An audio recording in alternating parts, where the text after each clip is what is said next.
פרשה בארבע, אקטואליה בפרשת השבוע, עם הרב אהרון לוי. שלום לכם. קרה לכם שהכרתם חבר ילדות שאף אחד לא נתן לו סיכוי להצליח? קרה לכם שילד שאף אחד לא נתן לו סיכוי להצליח הגיע רחוק הרבה יותר מכאלה שכולם היו בטוחים שיצליחו? אם כן, אין לי ספק שהשאלה איך זה קורה מוכרת לכם. איך קורה שמי שאף אחד לא נותן לו סיכוי מצליח כנגד כל התחזיות? מה, זו טעות בהבחנה? אז זהו חברים, פעם חשבתי שכן, אבל אחרי שישבתי חצי שעה עם יוני, שיניתי את דעתי מקצה לקצה. את יוני אני מכיר עוד מתקופת הילדות, ואני יכול לומר שכולם היו בטוחים שמיוני לא יצא כלום, ולא בגלל שהוא אשם במישהו, ממש לא. פשוט לא היה לו את זה. יוני היה ילד מפוזר, לא נקי, גם לא מטופח, ולגבי הבית שבו הוא גדל, לא צריך להרחיב יותר מדי, רק אומר שהמילה שלום הייתה שם לא יותר מפוסטר על הקיר.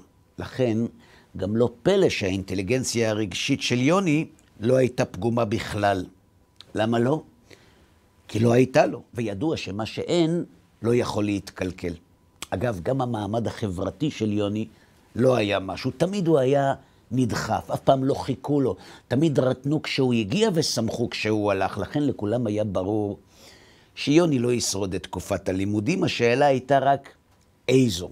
המקלים טענו שאת הלימודים בישיבה הוא לא ישרוד, והמחמרים לא נתנו צ'אנס אפילו לבית הספר, וידוע שהמחמרים תמיד צודקים. מה שאף אחד לא צפה, חברים, זה עד איפה יוני יידרדר. אפילו כעת אני לא באמת רוצה לספר, לכן אסתפק ברמז. אז ככה, אם יש דיוטה תחתונה שאין תחתונה ממנה, יוני הוכיח שיש ועוד איך, ואז יום אחד הוא נעלם. מאז חברים עברו שנים. באחד הימים הגיע אליי למשרד בחור בשם יקי שטען שיש לו שאלות באמונה ושהוא מקווה שאני אצליח להשיב לו עליהם תשובות מספקות. כששאלתי אותו מי שלח אותו אליי, יקי סיפר שהחיים שלו לא היו דבש כבר מטיפת חלב, ושהוא עבר בחיים הלא ארוכים שלו הרבה יותר ממה שאנשים רגילים עוברים ב-60 שנה, ושרגע לפני התהום מישהו הציל את החיים שלו. זה היה בכותל, הוא סיפר לי. הגעתי לשם כי בשונה מהאנשים, אבנים לא נוהגות לגרש את מי שבוכה להם. ישבתי שם ארון מרוסק, לא היה לי בעולם מישהו לחזור אליו, בלי בית, בלי חברים ובלי טיפת אמונה בעצמי.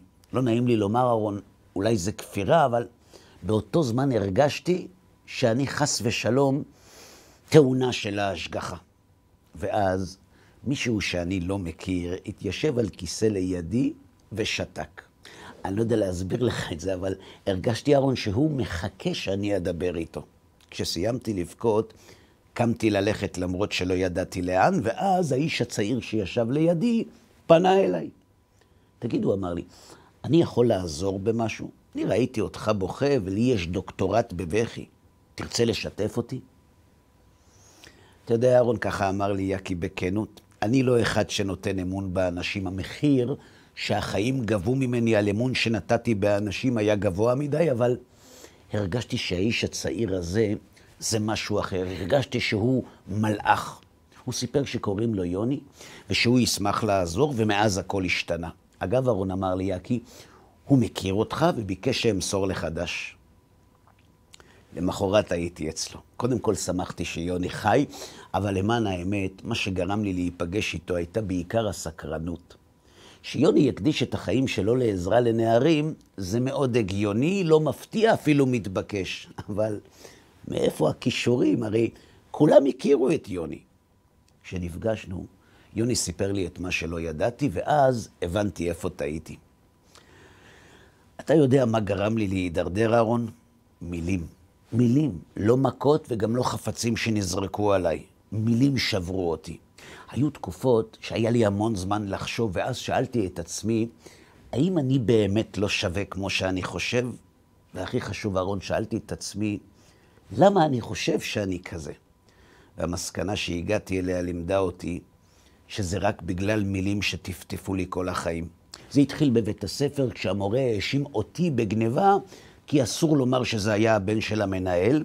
זה המשיך כשאחד המורים שקיבל מהמורה הקודם מידע עליי בתחילת השנה, טרח לבשר לכל הילדים בכיתה שאני סוג של אסון. אבל מה שריסק אותי סופית אהרון, היו דווקא ההורים שלי. באחד הימים, אחרי עוד טלפון מהנהלת בית הספר, אבא ואמא שלי, שהיום אני לא שופט אותם, קראו לי לחדר ואמרו לי שאני בושה למשפחה, שאני כתם שלא יורד בכביסה, ושהם מצטערים שנולדתי, והם הצליחו לשכנע אותי, אהרון.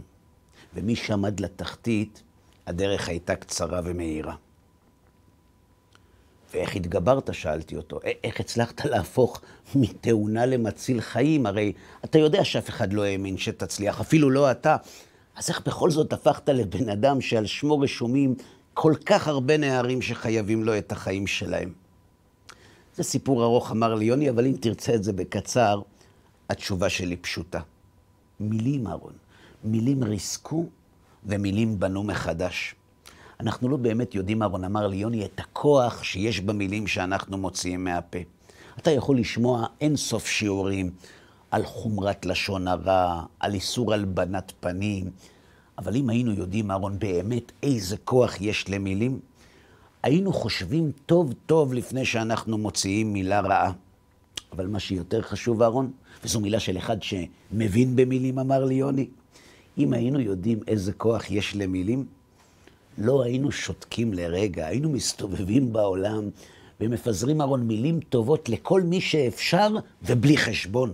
חשבת, אהרון, מה היה קורה אם היה לך כסף שלא נגמר? מה היה קורה אם הייתה לך מדפסת שמדפיסה כסף? טוב, אז אחרי שהיית מגשים את כל החלומות שלך, מה היית עושה? לא היית מסתובב ברחוב ומחלק כסף לכל מי שמבקש? לא היית מתמכר לריגוש הזה? אני מכור, אהרון, אמר לי יוני. יש לי מדפסת שאומנם לא מדפיסה כסף, אבל רק היא עסוקה בלהדפיס דברים יותר חשובים. מילים טובות שהופכות אנשים להרבה יותר מאושרים מאשר כסף, ואני ההוכחה. מילים, אהרון, ככה אמר לי יוני, משנות אנשים. אני לא מומחה לנפש האדם, הוא אמר, וגם אין לי סודות מקצועיים. אני בסך הכל מספר לבחורים שאני פוגש כמה טוב יש בהם, ומשכנע אותם שרק מילים רעות גרמו להם לא לראות את זה. כשיצאתי מיוני, חברים, בדרך הביתה, חשבתי על הדברים שהוא אמר. כל כך פשוט, כל כך נכון, כל כך אמיתי. אז למה אנחנו באמת לא מדפיסים מילים טובות ומחלקים לכולם? התשובה לכך נמצאת בפרשת השבוע. בפרשת מטות, משה רבנו מלמד את ראשי המטות את דיני הנדרים, ולפיהם אדם שנדר נדר חייב לקיים אותו, שנאמר, איש כי ידור נדר להשם, או ישבע שבועה לאסור איסר על נפשו, לא יחל דברו ככל היוצא מפיו יעשה. וכאן, חברים, עולה השאלה, מה כל כך חמור בלנדור ולא לקיים? מה הבעיה בלהבטיח ולא לקיים? וחוץ מזה, למה כתוב בפסוק, איש כי ידור נדר להשם? למה דווקא להשם? מה? ונדר לבני אדם לא צריך לקיים? והתשובה פשוטה. מצוות נדרים נכתבה בתורה כדי ללמד אותנו על כוחן של מילים. בדרך כלל, אנחנו רגילים למדוד את ההשפעה של המילים בדרך השלילה. לכן אנחנו אומרים משפטים כמו, מילים מסוגלות לרצוח, אין יתרון לבעל הלשון, מילה בסלע ושתיקה בתרי, יש לשקול מילים, אחרי שהמילה יצאה מהפה היא כבר לא שלך, וזה נכון. הבעיה עם הדרך הזאת שהיא מלמדת על השפעת המילים לרעה, על דרך השלילה. ולכן כשמבינים את ההשפעה של המילים, זה גורם לנו להמעיט בדיבור בגלל הסכנה שבו. מה שהמשפטים האלה לא מלמדים זה שבדיוק כמו שמילים מסוגלות להרוג, הן מסוגלות להציל חיים. רק בגלל שאנחנו כל כך פוחדים ממילים, אנחנו שותקים כדי לא להערה ושוכחים עד כמה אפשר לעשות טוב עם מילים. לכן נאמר, לא יחל דברו ככל היוצא מפיו יעשה. כדי להזכיר לנו שלמילים יש כוח, שהן יוצרות מציאות, שיש בהם את כל מה שמופיע במשפטים שהזכרנו קודם. אלא חברים, שכמו שאמרנו, יש בכך סיכון. אם למילים יש כוח, יכול להיות שנפסיק לדבר כדי לא להזיק. לכן נאמר, איש כי ידור נדר להשם. למה דווקא להשם? כדי להזכיר לנו שאסור לפחד ממילים. איך זה מזכיר? זה בעזרת השבועה שנשבענו להשם עוד לפני שנולדנו, כמו שמופיע במדרש, על החוויות שהעובר עובר ברחם אמו. וכך נאמר שם. ואינו יוצא משם עד שמשביעים אותו. תהי צדיק ואל תהי רשע. שאלתם את עצמכם, חברים, למה משביעים את העובר לפני שהוא נולד? למה דווקא אז? פשוט מאוד. כשהעובר נמצא ברחם אמו, פיו סתום. לכן, רגע לפני שהוא משתמש בפעם הראשונה במיתרי הקול שלו, מלמדים אותו על העוצמה הגדולה שיש בהם, ולכן משביעים אותו. כדי שיזכור להשתמש במתנה הייחודית הזאת, כצדיק ולא כרשע, להיטיב ולא להרע. משביעים אותו כדי שיזכור שהוא מקבל את העוצמה הזאת רק כדי לעשות טוב ולא רע. לכן אומרים לו, היה צדיק, אל תשתוק, אל תימנע מלהשתמש במתנה שקיבלת, רק היה צדיק, תשתמש בה לטוב. לכן נאמר בפסוק, איש כי ידור נדר להשם, כדי להזכיר לו שהוא כבר התחייב להשתמש בדיבור שלו לטוב, ולכן אסור לו לשתוק, ואת זה יוני הבין. למה רק יוני? פשוט מאוד. כשאנשים מכירים בכוח של מילה, ויש בהם רצון להרע, הם שותקים כדי לא להזיק. אבל אנשים שמכירים בכוחה של מילה, אבל יש בהם רצון להיטיב, הם לעולם לא יפסיקו לדבר. למה? כי הם עסוקים כל החיים בלהדפיס מילים טובות. שבת שלום. פרשה ב4, אקטואליה בפרשת השבוע, עם הרב אהרון לוי.